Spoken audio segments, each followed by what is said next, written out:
धारा परिपथ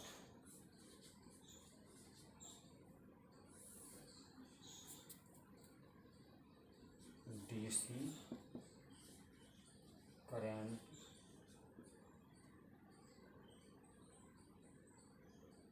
सर्किट्स।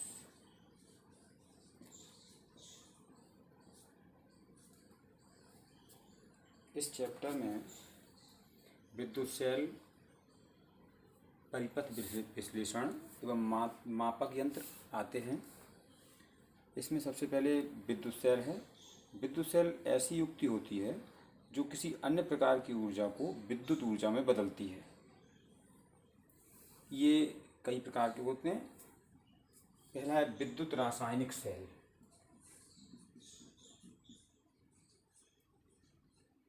विद्युत रासायनिक सेल, इलेक्ट्रोकेमिकल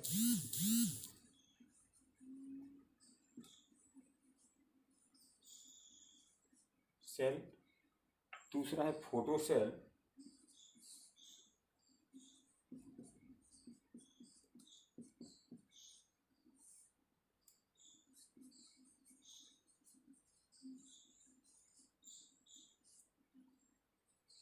और तीसरा है तापयुग्म सेल।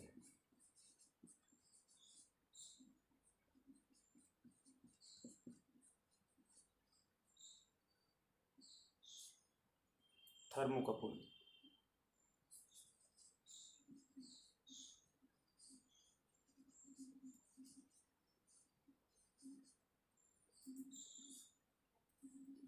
चौथा सोलर सेल भी होता है।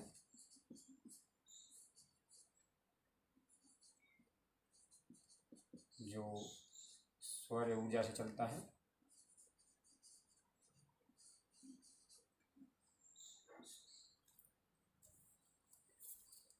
पहला जो है विद्युत रासायनिक सेल, ये रासायनिक ऊर्जा को विद्युत ऊर्जा में बदलता है। अगला फोटो सेल, ये सेल प्रकाश ऊर्जा को विद्युत ऊर्जा में बदलता है। तापयुग्म सेल, यह ऊष्मीय ऊर्जा को विद्युत ऊर्जा में बदलता है। और सोलर सेल सौर ऊर्जा को विद्युत ऊर्जा में बदलने का काम करता है।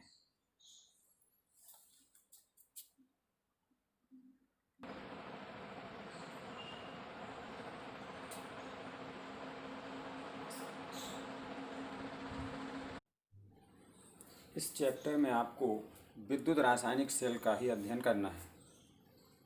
इसमें एक पात्र में दो छड़ें होती हैं जिनको हम इलेक्ट्रोड कहते हैं।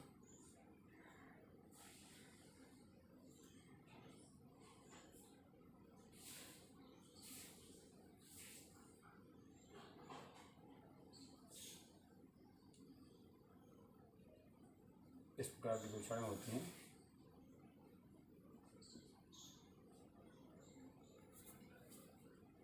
पात्र में एक घोल भरा होता है जो विद्युत अपघट्ट कहलाता है।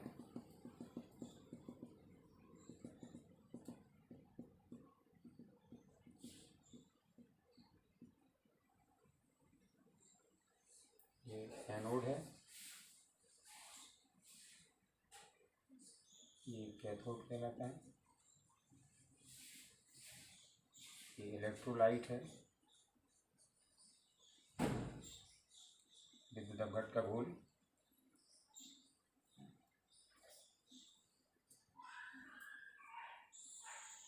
इसमें उच्च विभव वाले इलेक्ट्रोड को धन इलेक्ट्रोड और निम्न विभव वाले इलेक्ट्रोड को ऋण इलेक्ट्रोड या कैथोड कहते हैं। जब दोनों इलेक्ट्रोडों के बीच एक चालक तार जोड़ देते हैं तो परिपथ में धारा बहने लगती है। सेल के अंदर होने वाली रासायनिक क्रिया परिपथ में आवेश का प्रवाह निरंतर बनाए रखती है। इस प्रक्रिया में बाह्य परिपथ में विद्युत धारा धन इलेक्ट्रोड से ऋण इलेक्ट्रोड की ओर एवं सेल के अंदर विद्युत अपघट्ट में धारा ऋण इलेक्ट्रोड से धन इलेक्ट्रोड की ओर बहती है। ये सेल दो प्रकार के होते हैं। पहला होता है प्राथमिक सेल,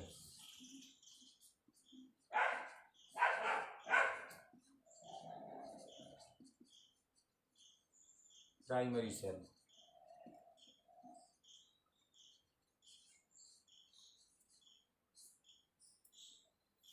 इसमें होने वाली रासायनिक क्रिया इरिवर्सिबल होती है, अनुत्क्रमणीय होती है,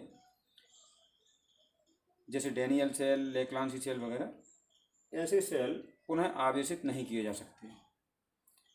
दूसरा है द्वितीयक सेल,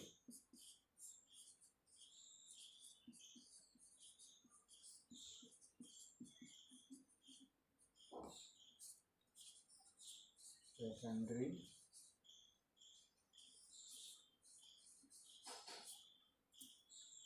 इसमें होने वाली रासायनिक क्रिया उत्क्रमणीय होती है, ये द्वितीयक सेल कहलाते हैं। एग्जाम्पल के लिए सीसा संचायक सेल, इन्हें ये जब डिस्चार्ज हो जाते हैं तो इन्हें फिर से चार्ज किया जा सकता है।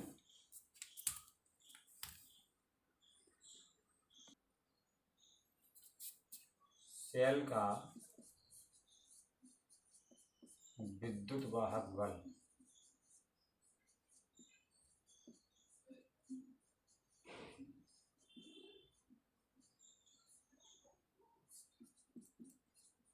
इलेक्ट्रोमोटिव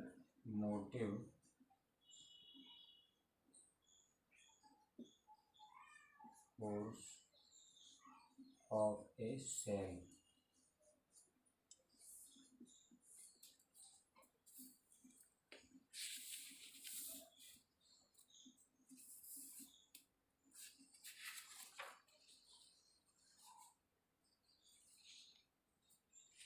जब किसी सेल के इलेक्ट्रोडों के बीच एक प्रतिरोध जोड़ देते हैं तो प्रतिरोध के सिरों के बीच विभवांतर स्थापित हो जाता है और प्रतिरोध में से धनावेश अपने आप उच्च विभव से निम्न विभव की ओर प्रवाहित होता है।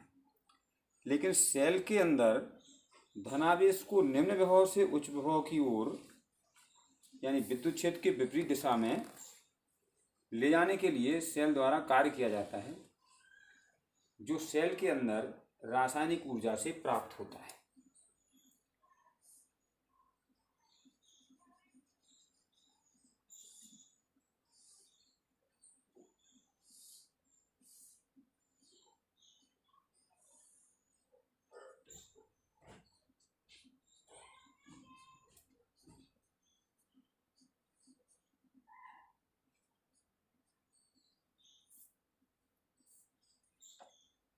एकांक आवेश को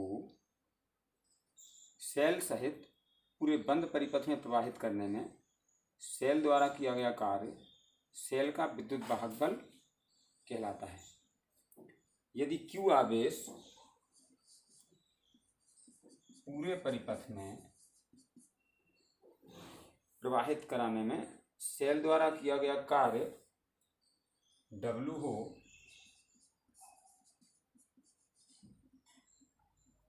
तो सेल का विद्युत वाहक बल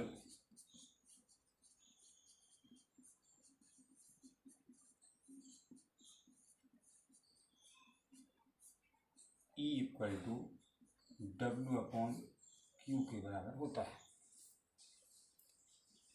विद्युत वाहक बल का मात्रक इससे चूंकि कार्य है तो कार्य का मात्रक जूल अपॉन कूलाम, यानी जूल प्रति कूलाम होता है। ये एक अदिश राशि होता है।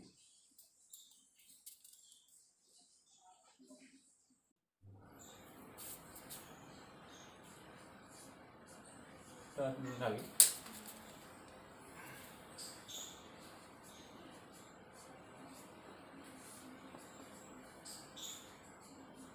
विभवांतर, टर्मिनल पोटेंशियल डिफरेंस। किसी सेल का टर्मिनल विभवांतर संख्यात्मक रूप से उस कार्य के बराबर होता है जो एकांक आवेश को बाह्य परिपथ में एक टर्मिनल से दूसरे टर्मिनल तक ले जाने में किया जाता है। मान लेते हैं कि Q आवेश को एक टर्मिनल से दूसरे टर्मिनल तक ले जाते हैं और इस क्रिया में किया गया बाह्य कार्य WEXT है, तो टर्मिनल विभवांतर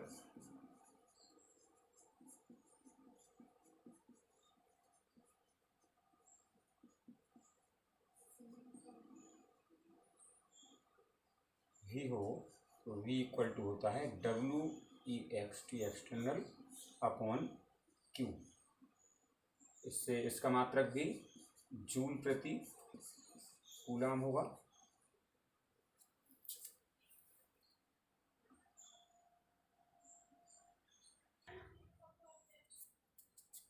सेल का आंतरिक प्रतिरोध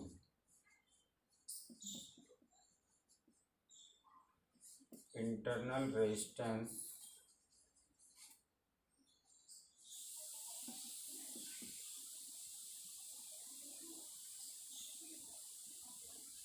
ऑफ ए सेल। जब किसी सेल की प्लेटों के बीच एक चालक तार जोड़ देते हैं तो सेल द्वारा पूरे परिपथ में धारा प्रवाहित होने लगती है। धारा प्रवाह में सेल के घोल द्वारा उत्पन्न अवरोध सेल का आंतरिक प्रतिरोध कहलाता है। इसे स्मॉल r से दर्शाते हैं। आंतरिक प्रतिरोध स्मॉल r से दर्शाया जाता है और इसके लिए इस प्रकार का संकेत यूज करते हैं। ये जो पूरा इतना परिपथ है ये आंतरिक प्रतिरोध दर्शाता है।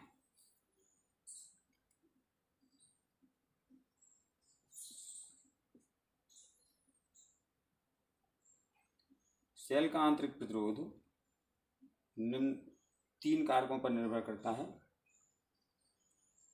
पहला है सेल के इलेक्ट्रोडों के बीच की दूरी।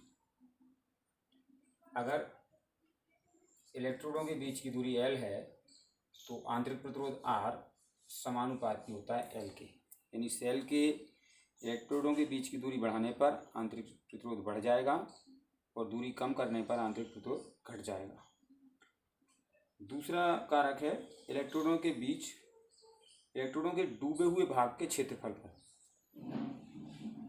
इलेक्ट्रोडों का डूबा हुआ भाग का क्षेत्रफल A है मान लीजिए, तो R समानुपाती 1/A है, यानी जितना अधिक भाग डूबेगा उतना कम आंतरिक प्रतिरोध हो जाएगा।